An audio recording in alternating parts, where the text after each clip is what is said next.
Hello, everyone. Sorry, no fancy green screen stuff today. I'm just gonna talk to you because I got the COVIDs, okay? Um, I'm feeling okay. I'm taking the Paxlovid. I'm doing good, okay? Um, but, uh, but we must go on. I got limited energy, so I'm not doing my fancy setup like I usually do. I'm just gonna put all the graphics and stuff on top of me, okay? Alright. So, today I want to talk about game literacy and playtesting audiences. Games literacy is this idea that, as people play games, they become more familiar with, the concepts in them and the patterns and, the sort of traditions. For example, if somebody who's played a lot of card games might be familiar with the idea of drawing cards and having a private hand of cards and what a discard pile is and what it means. So like a person who's brand new might be like, draw a card, so I take it into my hand, and they might hold like a card facing outwards or something, or they might not understand that it's supposed to be private information or like stuff like that. But somebody who's played games will kind of pick up on this stuff a lot faster. So my question today is, do you think it's possible that one could have too much game literacy for playtesting purposes? So, this month I went to Magfest and it was glorious, amazing. I'm going to go into more depth on that later. But what I wanted to talk about is the culture and the audience there is very different from the board game conventions I've gone to in the past. It's a music and gaming festival, so it's a different brand of nerd there, okay? Different kind of geek. And so, and furthermore, it was kind of like that audience that would be playtesting my games. Usually I go to Unpub, I go to Break My Game Pro Spiel. It's usually other designers that are playtesting my games. And game designers have a lot of game literacy because they have to understand that stuff through and through to make their own games. They've been molded by it, they're born in it, or whatever. But these people, they probably played some hobby games, maybe their Root and stuff like that. But they probably haven't made a game. Some of them may have, but a good deal of them did not. And so I was doing my unguided playtest there, and I had changed a few things aesthetically in the rulebook, that kind of minor graphical things, but for the most part it was the same. But the thing was, I was finding these people were picking up my game a lot easier than the designers were, which was baffling to me. I didn't quite understand why. And I was talking to a friend, Matthew Hawker, and he kind of noticed the same things sometimes. And I think it's just, what I think it is that designers are so game literate that they see patterns and they make connections that are not supposed to be made. So when games deviate from those patterns, they question it and they try to make assumptions. They try to fill in the blanks. They assume something's wrong with your instructions that have not filled them in on some aspect of the game. So people are constantly asking, when do you draw cards? Because a card game's got to have drawing of the cards. And they don't understand the action system. Surely I must play this card in order to activate its effect, rather than activating stuff that you've already built.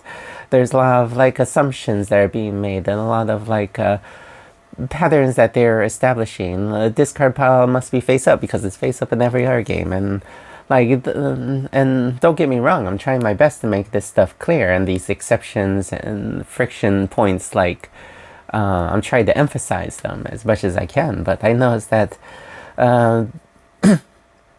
the people who are not designers, they don't have as much friction with this stuff as the designers do. I've been kind of operating under the assumption that since I'm playtesting with designers, my playtests have to be smooth as butter. They have to be flawless. There has to be absolutely not a single ounce of confusion, because these are the most game literate. These are the chefs of the game world, and they know their stuff. So I have to make sure that If anyone gets it, they gotta get it flawlessly. But I'm starting to think maybe this is I'm putting a little too much like weight on myself, a little too much pressure on me because um, and, like there's always going to be confusion in a rulebook. There's always going to be some assumptions being made or offhanded like thoughts, just misinterpretations, things like that. That it's gonna happen. Like you try to buffer for it as best as you can, but you also have to accept at some point that there's gonna be some level of like misreading because people are flawed, they're imperfect, and that goes for game designers too. No amount of game literacy will make this stuff perfect, and in fact, at some level, it might just make it worse, especially if you're designing stuff that kind of goes against the grain, like I often do. So, yeah. Okay, so this month's victorless highlight is Camden Dyer's Coup d'etat. In this game, you're a sailor on the HMS Trinity, and you're manipulating and aligning yourself with these three different factions. The loyalists that want the ship to get to its destination, the army that wants to commandeer the ship by throwing everyone in jail, and the mutineers that want to send the captain into the infirmary so they could take control of, so they could take over. And this, I love stuff like this. I'm a huge fan of games that have factions that are independent of the players, like Pax Pamir, Your Turncoat's my favorite game. So like this is already appealing to me on the get-go, and this game changes in cool ways every time I test it.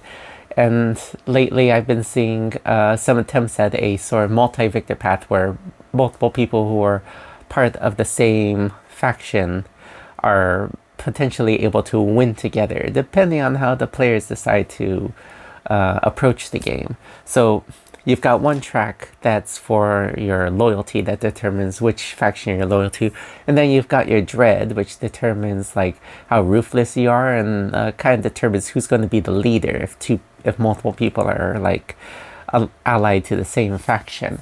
And so yeah, there's like this cool thing where you might like lead a faction into some terrible blunder because you intend to switch factions and then conquer them and whatnot. So but the cool thing is that like over time you have these diaries that determine whether you're playing cooperatively, like semi-cooperatively, or if you're like not. And so I'm very curious what the direction it goes. I see a lot of potential for it because like it could lead to this thing where like you think that you're gonna win with this ruthless leader, but they betray you. I'm very curious with the direction it goes, and it's always changing in very like positive ways, I feel. So yeah, excited for that. All right, so updates. I went to Magfest for the first time ever. This is my favorite convention. Not even mad that I caught COVID there, even though I was masked the whole time. Stuff happens. I almost said the S word. I apologize. I'm a little loopy because I'm the sick. Okay. Yes, Magfest. So, favorite convention. Imagine Unpub. You have a table... at normal Unpub, you have a table slot for like 3 hours. Afterwards, you're playtesting other people's games. And then you might have another 3-hour block the next day. Imagine if you will, you have Unpub. You go there on the Thursday. And you playtest non-stop. All day. The whole weekend. Just non-stop playtesting, demoing, like you could even be demoing finished games. I was demoing Vibes there. That game is done, so there might be some work to be done on the next version of that game, but like but I was demoing it and selling Vibes, but I was also playtesting a whole lot of bread. Oh shoot, is it time? Oh, I gotta go. Oh shoot. Okay, I'm back. I'm Still a little loopy. It's a new day. I have had a shower. I've started taking some Paxlovid. I'm feeling a little better. But I apologize. I got interrupted because I forgot I scheduled an impromptu bread playtest. And it went really well. I'm going to actually tell you about some changes that I just tested. But first, back to where I was at before, Magfest. It was excellent. I sold a bunch of copies of Vibes there. We were actually doing a little semi-private sale of Vibes, but it's not going to be publicly available because I am going to be entering it into the cardboard that's in fact, you could go check out a sizzle video I made for it. It's also a teach because it's a very short game. Managed to squeeze it all into 2 minutes, and I made it with a sock puppet and also a cardboard set piece of a school that my kid made all on her own. I stole it and used it as a prop, as a backdrop. So, and also used one of her teachers that she made. So yes, legitimate children's arts and crafts for that project. All right, but yeah, that's Vibes. I might be making some changes to. I might be, as much as I am loath to do it, I might be adding a no takes backs rule, maybe in the next edition. Excuse me, because in high player count games, it's possible that there's like one of each revealed like type, and a player could just get into a position where they're just stubbornly always taking backseas, and that's kind of annoying and not super fun. So I might be incorporating a rule like that. As much as I'd rather not, but it can't be helped. Alright, so that's Vibes. And now for the breads. Bread testing, as I mentioned earlier, went very, very well. I'm very happy with the rulebook. I am going to make some slight tweaks to language based on some little things that were getting missed. But I'm very happy with it. I am probably going to be incorporating a very minor change. While testing it, when the people got to the part where they're supposed to return cards to the box depending on the player count, and somebody handedly said like, okay, so we're only going to be playing with the minutes 3, 2, 1, and 0.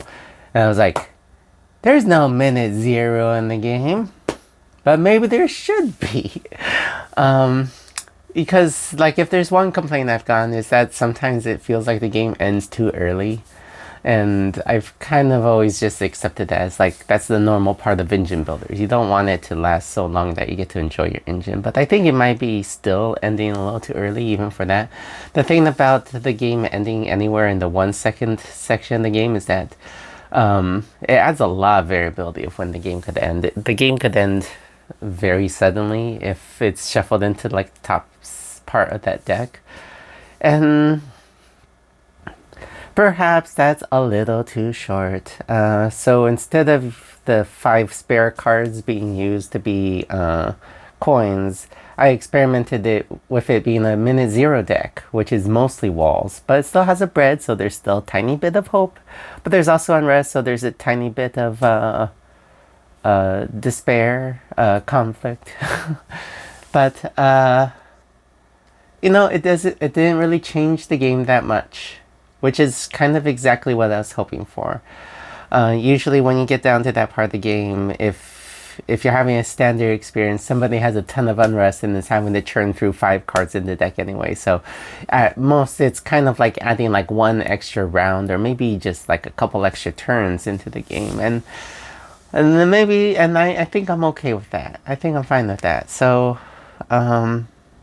yeah, probably adding in 0. Have to update the rules because now I have to have this extra chunk of cards that have to be included, but happy with it. All right, let me check my notes. Notice I seem more lucid today. I think I'm more lucid today.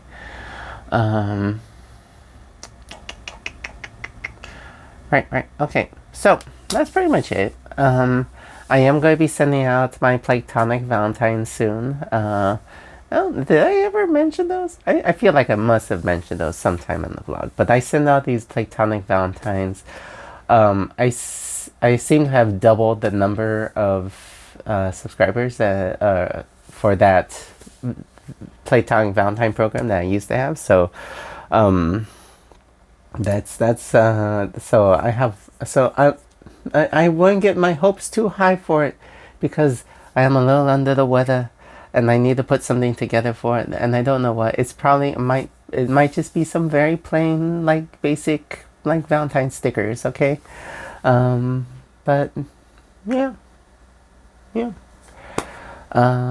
Hope you have a good one, and I'll see you next month.